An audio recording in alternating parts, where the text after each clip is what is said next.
Tucker Carlson launches ugly attack on Meghan Markle and Prince Harry. Tucker Carlson on Wednesday jumped to the defense of podcaster Joe Rogan. The Fox News personality downplayed the rising controversy over COVID and vaccine misinformation amplified on Rogan's show, saying it mainly came from D-listers.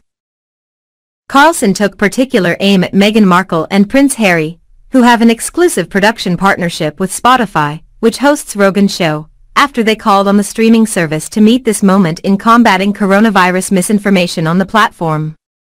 They did not mention Rogan or his popular podcast The Joe Rogan Experience by name. Carlson, no stranger to attacking the couple, sneered at that annoying fake duchess from LA and her brain-dead husband. But of course, they don't mean it. They're not going anywhere, he continued, calling them grifters. These two have been paid about $1 million for each minute of talking they've done, Carlson added, referencing the 35 minutes of content their deal has reportedly created to date. That's a good gig. It's too good to leave. Neil Young, Joni Mitchell, India Arie, and other artists have pulled their music from Spotify in protest of Rogan's show. Rogan apologized on Sunday.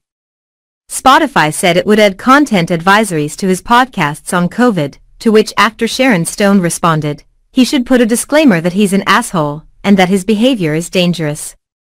Prince Harry and Meghan Markle urged Spotify to address serious harms of COVID lies.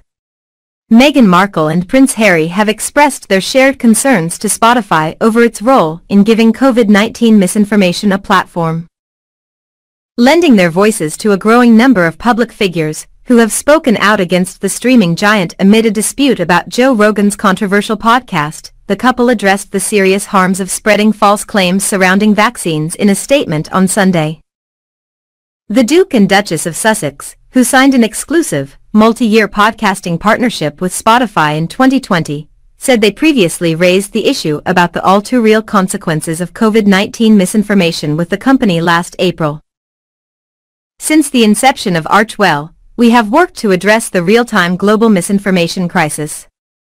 Hundreds of millions of people are affected by the serious harms of rampant mis and disinformation every day, a spokesperson for the couple's Archie Foundation said, per people.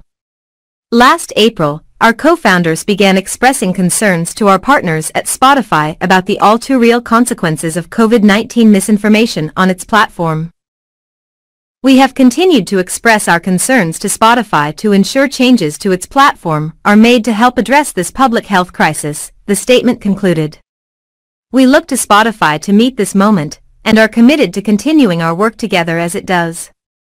The statement did not mention Rogan, or his massively popular podcast The Joe Rogan Experience, which is exclusively carried by Spotify, but others haven't shied away from directly addressing the host's lies.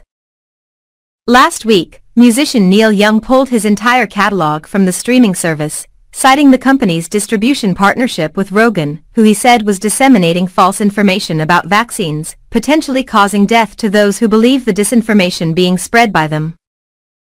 Days later, Joni Mitchell followed suit in solidarity with Young and the global scientific and medical communities on this issue. In response to the controversy, Spotify said on Wednesday that the company had the great responsibility in balancing both safety for listeners and freedom for creators, and had removed over 20,000 podcast episodes related to COVID since the start of the pandemic. But many believe the streaming service hasn't been aggressive enough in its fight against misinformation. The host and comedian actively discouraged young people from getting the vaccine.